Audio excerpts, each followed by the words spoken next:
पहले चरण की वोटिंग पर ममता का बयान, 17 को रामनवमी, 19 को वोटिंग क्यों? वोट से पहले दंगे का खेल नहीं करना, दंगा करके वोट में बाधा मत डालना। राम राम करो, राम में मेरी अश्रद्धा नहीं है, यह कहना है ममता बनर्जी का, लेकिन दंगा नहीं होना चाहिए। শুধু আপনাদের কাছে একটাই অনুরোধ, কোনো দাঙ্গা করতে দেবেন না। 19 তারিখে প্রথম ভোট রেখেছে কেন জানেন?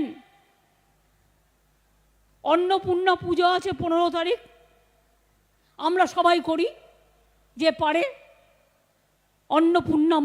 অন্নপূর্ণা মা তো দাঙ্গা করতে বলেনি।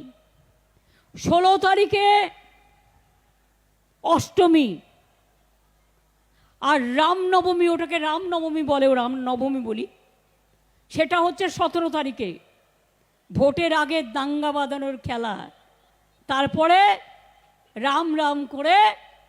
আমার রামের প্রতি অশ্রদ্ধা নেই, কিন্তু দাঙ্গা করবেন না, দাঙ্গা করে ভোট করবার চেষ্টা করবেন না। তাহলে মনে রাখবেন, দাঙ্গাকারীদের বিরুদ্ধে যত কঠোরতম ব্যবস্থা আমরা নেবই নেব, দাঙ্গাকারীদের ছাড়বো না। बीजेपी नेता बोले गए चुन चुन के सब हम अरेस्ट करेगा। कितना चुन चुन के करोगे? पहले आपका जितना लीडर है सबको चुन चुन के हम भी कर सकता है, लेकिन हम डार्टी पॉलिटिक्स नहीं करते। तो ममता बनर्जी का बयान हमने आपको पूरा सुनवाया। अब ममता बनर्जी के बयान का जो रामनवमी पर दिया गया है, उस बयान को डिकोड करते हैं। आइए उसके मायने क्या है, क्या कहना चाह रही है ममता बनर्जी। आइए तारीखों के अकॉर्डिंग आपको बताते हैं। 15 अप्रैल अन्नपूर्णा पूजा है, 16 अप्रैल अष्टमी है, 17 अप्रैल रामनवमी का अवसर है। अब ममता का सवाल है कि 19 तारीख को मतदान क्यों रखा। तारीखों से जुड़ी हुई उन्होंने अपनी समस्या बताई, इसके मायने क्या है ये समझने की कोशिश करिए।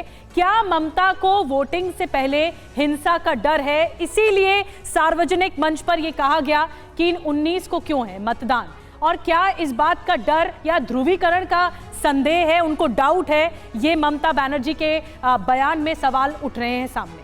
बिल्कुल, क्या ममता को बीजेपी की सीट बढ़ने का भी भय है? क्योंकि बार बार उसको चुनाव से जोड़ रही है उस तारीख को। बंगाल की जनता को ममता बनर्जी का संदेश क्या है, इसमें क्या मैसेज है जो वो देना चाह रही हैं? रामनवमी का जिक्र करके, उस तारीख के साथ मतदान की तारीखों का जिक्र करके ममता बनर्जी आखिर क्या मैसेज देना चाह रही हैं? इस पर करते हैं बातचीत। आइए करते हैं चर्चा की शुरुआत। सबसे पहले अपने मेहमानों से आपका तारुफ करा दें, परिचय करा दें। हमारे साथ भास्कर सिन्हा रॉय, राजनीतिक विश्लेषक हमारे साथ जुड़े हुए हैं। वकार एच भट्टी हमारे साथ, पीडीपी समर्थक जुड़े हुए हैं। सौरभ सिकदर, प्रवक्ता बीजेपी, और अवनिजेश हमारे साथ जुड़े हुए हैं जो कि राजनीतिक विश्लेषक हैं, अवनिजेश अवस्थी। लेकिन मेरा पहला सवाल सौरभ सिकदर से ही होगा।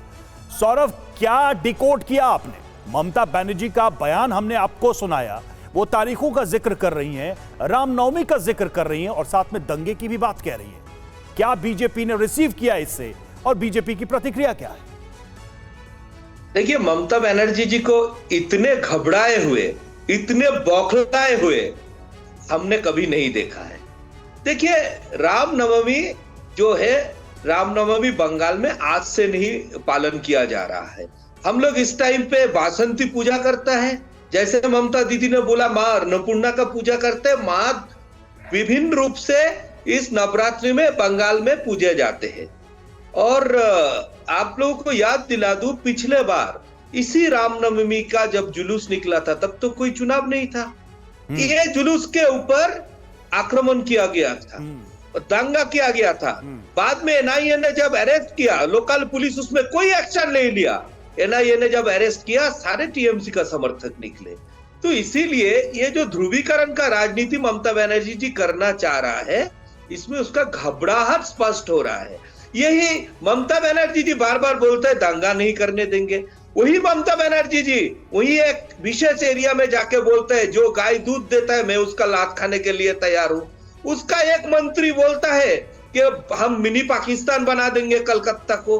तो इसमें यह स्पष्ट है कि किसको टारगेट कर रहे हैं और किसके वोट का ध्रुवीकरण करना चाह रहा है। लेकिन बंगाल के जनता जो है इतना बेवकूफ नहीं है, इसमें बिल्कुल नहीं आएंगे।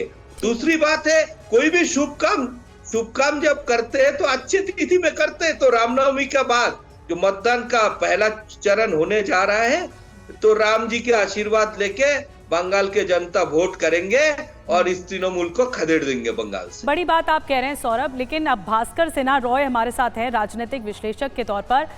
भास्कर जी, सौरभ जी का ये कहना है कि जो पोलराइज किया जा रहा है, दरअसल पोलराइज करने की इसी मंशा के तहत ममता बनर्जी की बौखलाहट है जो सार्वजनिक रूप में इस तरह से निकल रही है। क्या ये ममता बनर्जी को डर है कि पहले चरण के चुनाव से पहले हिंसा हो सकती है? क्योंकि बंगाल का इतिहास बहुत काला रहा है, प्रमुख त्योहारों पर इस तरह से हिंसा पनपती है। तो ममता बनर्जी को क्या ये डर है भास्कर जी? हाँ, देखिए, डर की बात ये है, जय श्री राम, ये जो राम जी का जो भाषण जय श्री राम करके बीजेपी ने क्या किया है, जय श्री राम करके दंगा किया है। जो पूजन करने का जगह है, जो पूजा करने का, राम जी को पूजा करने का जगह में इन लोग रास्ता में जुलूस निकाल के जय श्री राम, राम जी का जन्मदिन में आप तलवार लेके बाहर जय श्री राम नारा देके आप किसी को आक्रमण करना, क्या ये उचित है? जन्मदिन कैसे बनाते हैं आप? और ये बंगाल में 7 चरणों में चुनाव होने का कारण भी मुझे मालूम नहीं है। जहां तमिलनाडु में 1 चरण में हो रहा है, यूपी, उत्तर प्रदेश में 5 चरणों में चुनाव, लेकिन बंगाल में 7 चरणों में चुनाव। और देखा गया, और चुनाव के पहले ये जय श्री राम नारा देके ये बीजेपी वाले राजनीति से ज्यादा ये जो रिलीजियस सेंटीमेंट है, रिलीजियस सेंटीमेंट को इस्तेमाल कर रहे हैं। ये सरासर गलत है, क्योंकि राजनीति के साथ धर्म अपना अपना उसको इस्तेमाल करना, उसको व्यवहार करना, ये गलत बात है। और जय श्री राम नारा देके जो किया है, हर जगह पे हम लोग देखा बंगाल में बीजेपी जुलूस निकालते हैं और पॉलिटिकली इसको मतलब उधर कर देते हैं कि अल्पसंख्यक के इलाका में उन लोग गाली देते हैं और दंगा करते हैं। तो इसीलिए हम लोग ममता बनर्जी ने और बोला आपका कहना है कि ये सब बीजेपी करती है? नहीं, डेफिनेटली। देखिए, बंगाल में आप आइए, जय श्री राम, हम लोग तो जय सिया राम करते थे पहले, सीताराम में क्या अंतर है? जय सिया राम। चलिए दर्शकों को बताइए, जय श्री राम और जय सिया राम में क्या अंतर, आप बताएं। हाँ, अंतर ये है, जय सिया राम में सीता जी हैं, जय श्री राम में सीता जी नहीं है। तो हम लोग सीता जी और राम जी को एक साथ ही पूजा करते हैं, लेकिन आप लोग जय श्री राम, ये नारा बंगाल में लोग सुन के डर जाते हैं। तो जय श्री राम बोलना गलत है, सही है? गलत नहीं है, गलत है आपके हिसाब से? सबको सिया राम बोलना चाहिए? नहीं, सियाराम हम लोग बोलते थे सियाराम, ये श्री राम, जय श्री राम, ये नारा अब ठीक है। ये देखिए, अब निजेश जी चलिए ठीक है, आपकी बात हो गई। अब निजेश जी, अब ये एक नई परिभाषा है राजनीति की कि जय सिया राम बोलना ज्यादा अच्छा है बंगाल में। जय श्री राम बोलना बोलिए, लेकिन उससे दंगे हो सकते हैं, ये आशंका, और ये कौन कर रहा है? बीजेपी। ये आरोप लगाए जा रहे हैं बीजेपी के ऊपर। एग्जैक्टली एक कम्युनिटी पर, यानी कि हिंदू समुदाय को यह कहा गया है कि दंगे आप करते हैं। जय श्री राम का नारा लगा करके वहाँ पर दंगा होता है। ये कम से कम जय श्री राम 6 बार अभी अपने वक्तव्य में इन्होंने कहा कि सारा आरोप जय श्री राम के एक शब्दों पर कर दिया गया है। आप एक बात बताइए कि रामनवमी पर पथराव होगा, दंगा कौन करता है? सरस्वती पूजन पर, हनुमान जयंती पर जब शोभा यात्रा निकलती है तो पथराव कौन करता है? दंगा कौन करता है? बात बड़ी साफ सी है कि वहां के समुदाय को यह कहना कि मैं देखो हिंदू समुदाय को वार्न कर रही हूं, यह है मसला असली है कि दंगा वो करते हैं और मैंने वार्न किया है। आप कह रहे हैं टारगेटेड है? नेचुरली उन्होंने कहा ना कि देखो रामनवमी पे दंगा मत करना। मैं किसके लिए कह रही है? वो क्या दंगा तो करते थे आप लोग, हर रामनवमी में दंगा होता था, इसीलिए आपको बोला गया कि दंगा मत। भैया देखो, बात सुनो अपने बंगाल में ना, बंगाल में आप ये कहो कि वहां पे सारे लोग दंगा करते हैं, हिंदू पक्ष के लोग, ये आप वहां पे कहिए जाकर के। बीजेपी वाले दंगा करते, पूरे हिंदू वाले का ठीका मत। तो जय श्री राम, आप एक बात बताइए, आप एक रामनवमी का बीजेपी से क्या लेना देना? रामनवमी का बीजेपी से क्या लेना देना? नहीं, ये तो इस्तेमाल करते हैं। रामनवमी के अवसर पर वहां का समूचा हिंदू समुदाय, हिंदू समाज जब बाहर निकलता है, शोभा यात्रा निकलता है, तो उसके लिए आप ये कहेंगे कि जय श्री राम का नारा लगा करके दंगा करते हो आप? देखिए, बीजेपी पूरा हिंदू समुदाय नहीं है। कहाँ पूरा हिंदू समुदाय बीजेपी नहीं है, लेकिन जो बीजेपी है, उन्होंने कहा रामनवमी पर दंगा मत करना। हाँ करते तो आप लोग, इतिहास नहीं कर रहा है। अरे भैया एनआईए किसको पकड़ती है वहां पर? एनआईए किसको पकड़ती है? वहां के हाई कोर्ट के बाद तो मूर्ति विसर्जन का अवसर मिलता है। हाई कोर्ट की इजाजत के बाद वहां पर दुर्गा मूर्ति विसर्जन होता है। ये हालत कर रखी है बंगाल में। देखिए बीजेपी मतलब हिंदू नहीं है, हर हिंदू बीजेपी नहीं है।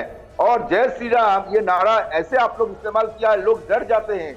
भगवान राम का नाम कीजिए, हम लोग भी करते हैं, लेकिन ये एक बात बड़ी साफ सी बताइए, आपको जय श्री राम नारा, जय श्री राम बोलने से डर लगता है? नहीं, डर नहीं लगता। या कोई गला नहीं काटता, गला नहीं रेतता कोई जय श्री राम का नारा कह करके?